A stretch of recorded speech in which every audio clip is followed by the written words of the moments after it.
روى الإمام البخاري رحمه الله في صحيحه عن عبد الله بن عباس رضي الله عنهما أن رسول الله صلى الله عليه وسلم قال: أقرأني جبريل على حرف فلم أزل أستزيده حتى انتهى إلى 7 أحرف. الحمد لله وكفى والصلاة والسلام على عباده الذين اصطفى. ہمارے سامنے سورت ابراہیم جو ہے اس کا اختلاف جو ہے چل رہا ہے. شعر نمبر 292: وَتَرَى الْمُجْرِمِينَ يَوْمَئِذٍ مُقَرَّرِينَ فِي الْأَصْفَادِ. یہ اصل میں آیت ہے وَبَرَزُوا لِلَّهِ الْوَاحِدِ الْقَهَّارِ وَتَرَى الْمُجْرِمِينَ يَوْمَئِذٍ مُقَرَّرِينَ فِي الْأَصْفَادِ. تو القہار میں امام سوسی کی وقفاً آپ جانتے ہیں 3 وجہ ہیں ناری کی طرح: امالہ، فتح، تقلیل معروم. اور وَتَرَى الْمُجْرِمِينَ نَرَى اللَّهَ شادیہ میں آپ کو یاد ہوگا اس میں فتح امالہ 2 وجہ ہوتی تھیں. تو ترى المجرمین میں ترى المجرمین اور ترى المجرمین. تو عقلی وجہ کتنی بنتی ہیں امام سوسی کی؟ 6. القہار کی 3 وجہ میں سے ہر وجہ کے ساتھ ترى المجرمین میں 2 وجہ، لیکن ان میں سے جائز 4 وجہ ہیں. جی جائز 4 وجہ ہیں. فرماتے ہیں امام سوسی کے لیے للہ الواحد القہار پر وقفاً اور وترى المجرمین میں فتح اور امالہ والا اس صورت میں کل 4 وجوہ جائز ہیں. اب وہ 4 وجہ کیا ہیں ذرا دیکھیں. نمبر 1 سے 3 تک پہلے بیان کر رہے ہیں. فرماتے ہیں وترى المجرمین افتحوا، ترى المجرمین میں آپ فتح دیجئے وصلاً لصالح امام سوسی کے لیے، علی اوجہ القہار وقفاً، القہار پر وقفاً تمام جو وجوہ ہیں ان کے ساتھ، یعنی القہار کی تینوں وجہ کے ساتھ، امالہ، فتح، تقلیل معروم کے ساتھ وترى المجرمین میں صرف فتح کیجئے. ٹھیک ہے نا جی، 3 وجہ ہو گئیں.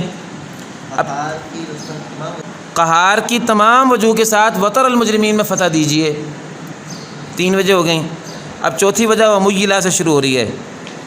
وميلا اور دونوں میں امالہ دیا جائے. وميلا میں الف تثنیہ کا ہے، یعنی وترى المجرمین میں بھی امالہ پڑھیں اور قہار میں بھی امالہ پڑھیں. یہ 4 وجہ بن گئیں. اچھا، ایک 5ویں وجہ بھی ہے جو اب اگلے شعر میں آپ کے سامنے بیان ہو رہی ہے. وہ یہ ہے کہ وفی وترى ایضا کما فی بدائع. یہ امام ازمیری رحمۃ اللہ علیہ نے بیان کی وجہ بدائع البرہان میں. اس کو وجہ ازمیری کہہ لیں گے ہم. جیسے مراتب سکتہ میں بھی آپ کو پتہ نا 8 مراتب ہیں، ایک 9 مرتبہ امام ازمیری نے بیان کی ہے. یہاں ایک 5ویں وجہ علامہ ازمیری کی بدائع البرہان سے بھی آئی ہے. یہ ان کی تحریرات پہ کتاب ہے. فرماتے ہیں کہ مذکورہ آیت میں جو میں نے بھی پڑھی تھی آپ کے سامنے، للہ الواحد القہار وترى المجرمین، مذکورہ آیت میں امام ازمیری نے بدائع البرہان میں 4 وجوہ کی طرح ایک 5ویں وجہ یہ بھی بیان کی ہے وفی وترى ایضا، اور وترى میں اسی طرح جیسا کہ بدائع البرہان میں امام ازمیری نے بیان کیا. ایک وجہ یہ بھی بیان ہوئی ہے. کیا وجہ وہ آگے آ رہی ہے؟ علی الفتح مع مد، القہار میں فتح کی وجہ فتح وجہ پڑھیں، القہار میں فتح کی وجہ پڑھیں مع مد،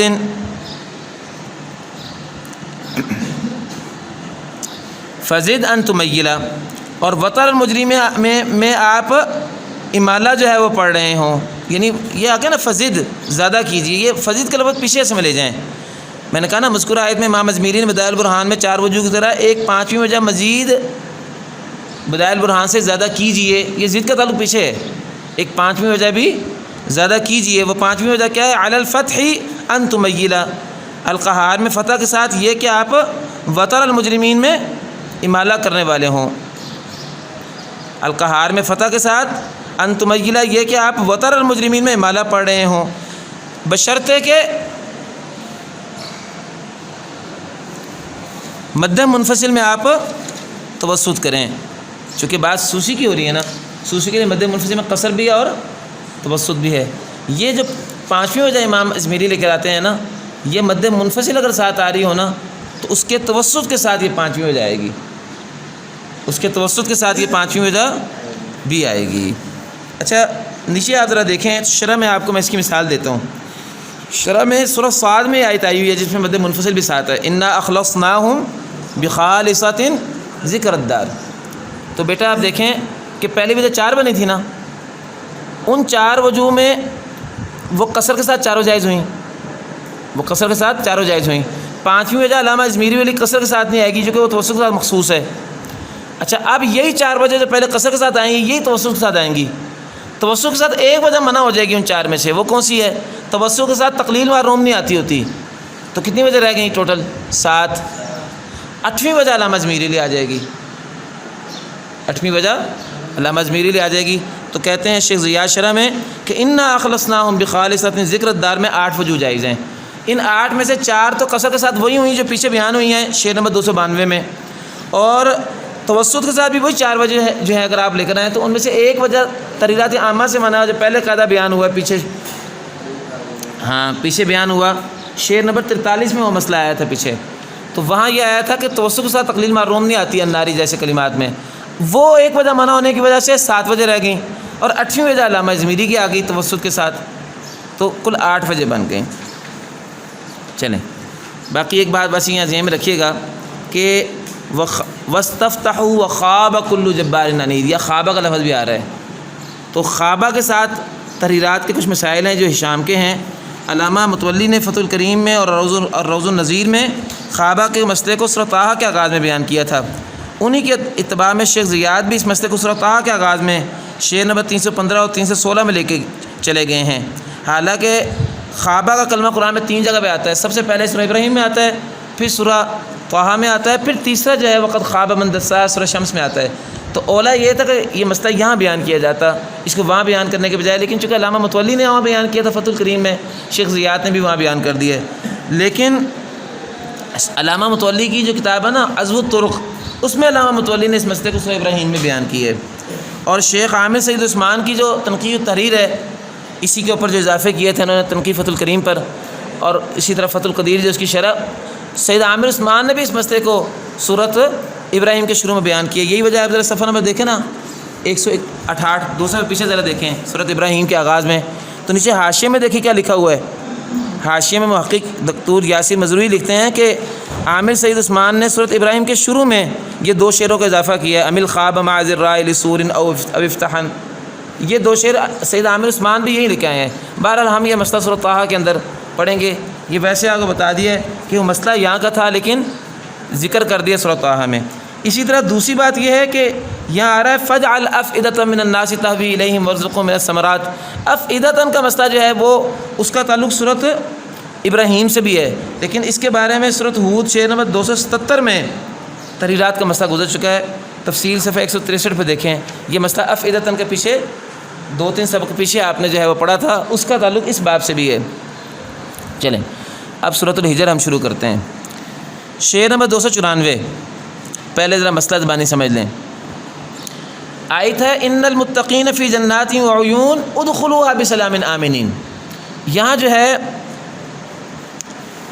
2 وجہ ہیں روایت کی، تنوین میں کسرہ اور ادخلو کی خاء پہ ضمہ، یعنی وعیون ندخلوها، وعیون ندخلوها، اور دوسری وجہ روایت کی ہے تنوین پہ ضمہ اور خاء پہ کسرہ، وعیون ندخلوها، وعیون ندخلوها، خاء پہ زیر، یہ 2 وجہ ہیں جو طیبہ میں بیان ہوئی ہیں۔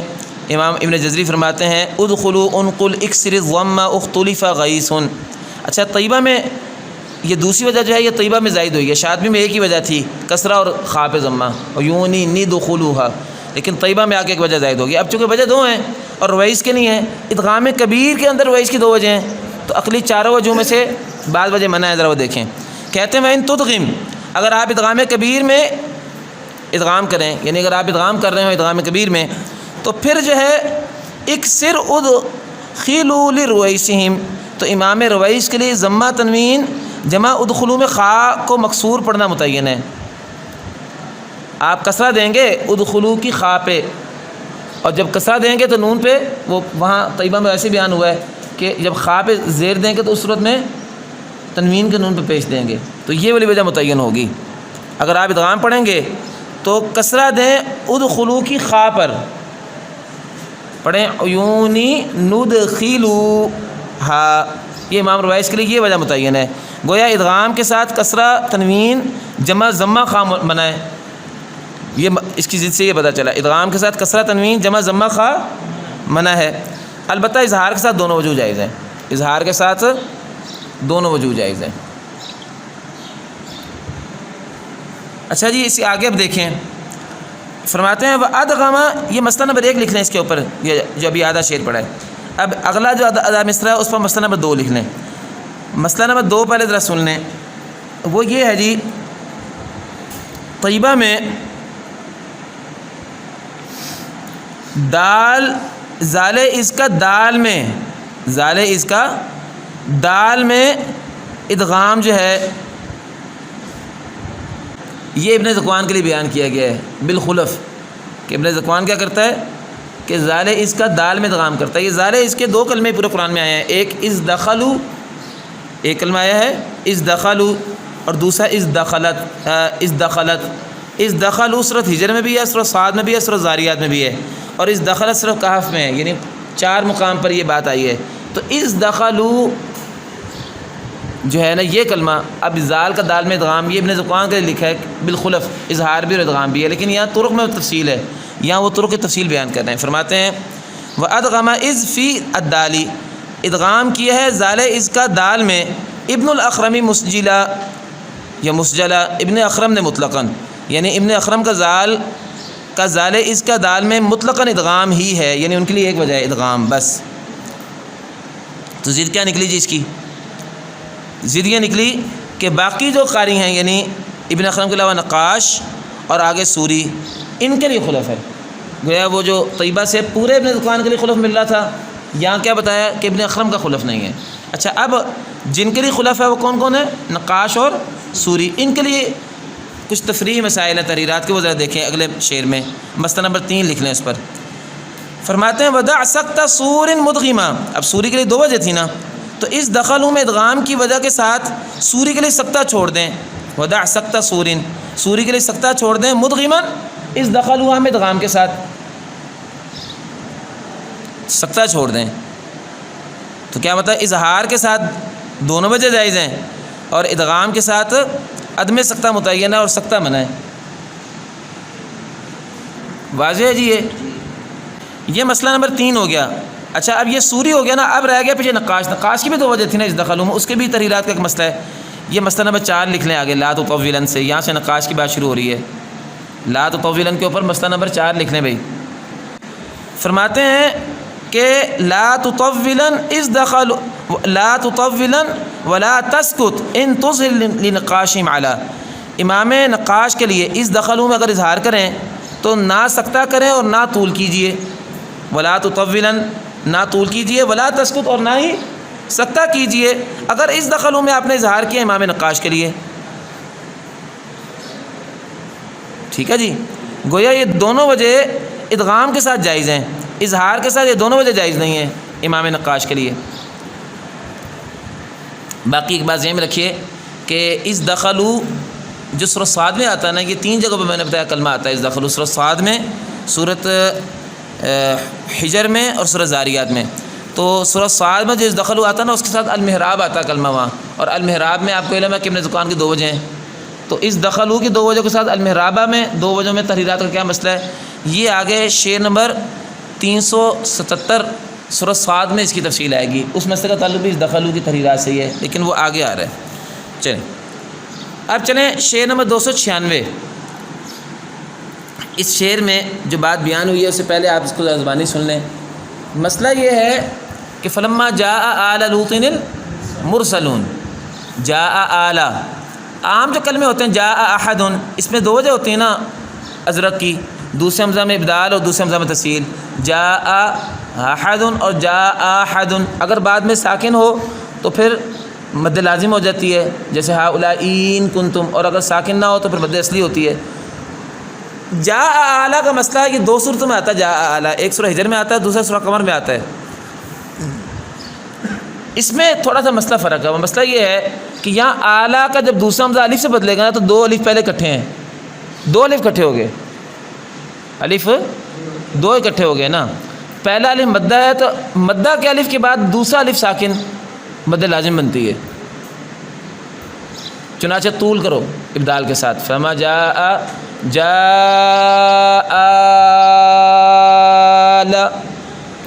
مد لازم بنی ہاؤلاء کنتم صادقین کی طرح، چونکہ الف دو ہیں، پہلا الف مدہ اور مدہ کے بعد ساکن مد لازم۔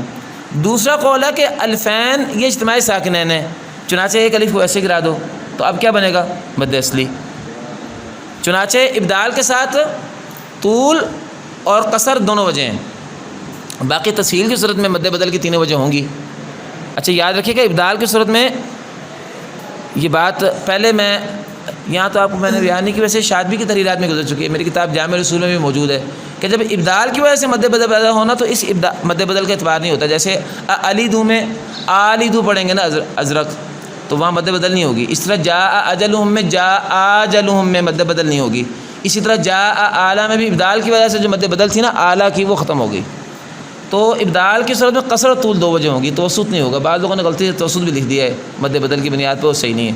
اچھا تسہیل کی صورت میں مد بدل ہوگی تو ازرق کی کتنی وجہ بنی ٹوٹل؟ 5۔ تسہیل کے ساتھ مد بدل کی 3 وجہ، جا حال جا حال اور جا حال، اور ابدال کے ساتھ 2 وجہ ہوگی، یہ 5 وجہ ہیں۔ یہ ویسے ہی آپ کو میں نے اشرح صغریٰ کی تحریرات کا مسئلہ یہ یہاں تھوڑا سا اس کا اشارہ ہے، جو اشرح کبریٰ کی تحریرات میں مسئلہ ذرا اس کو پہلے سن لیں۔ وہ یہ ہے کہ اگر آپ عام حمزتین متفقتین فی کلمتین میں ابدال کریں نا تو جا اعلیٰ میں آ کے ابدال اور تسہیل دونوں جائز ہیں۔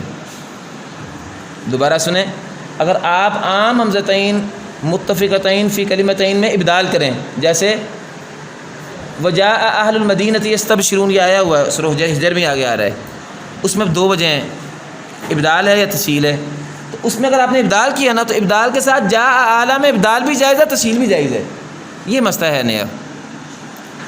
تسہیل کے ساتھ صرف تسہیل، ابدال کے ساتھ دونوں وجہ، یہ ہے مسئلہ جو ہے نا یہاں جو بیان کر رہے ہیں۔ تو ذرا دیکھیں ترجمہ، وبالخلف سہل جاء اعلیٰ لمبدل، وبالخلف سہل جاء اعلیٰ لمبدل، اور حمزتین متفقتین فی کلمتین میں ابدال کے ناقلین کے ہاں جاء اعلیٰ میں تسہیل بالخلف کریں، یہ ہے لمبدلین۔ لمبدلین سے مراد ہے حمزتین متفقتین فی کلمتین، جیسے جاء اہل المدینۃ، اس میں ابدال کرنے والے راویوں کے ہاں، امام ازرق کے جو نیچے ان کے ناقلین ہیں ان کے ہاں اس میں ابدال کرنے والوں کے لیے جاء اعلیٰ میں تسہیل کیجئے بالخلف، ٹھیک ہے، جاء اعلیٰ میں تسہیل کیجئے بالخلف، کیا معنی بالخلف؟ یعنی تسہیل بھی کیجئے اور ابدال بھی کیجئے۔ تو عام حمزتین متفقتین فی کلمتین میں ابدال کے ساتھ جاء اعلیٰ میں تسہیل بھی ہے اور ابدال بھی ہے، تو 2 وجہ ہو گئیں، اور اس کا مطلب یہ نکلا کہ تسہیل کے ساتھ صرف تسہیل اور ابدال کے ساتھ دونوں وجہ، 3 وجہ ہو گئیں۔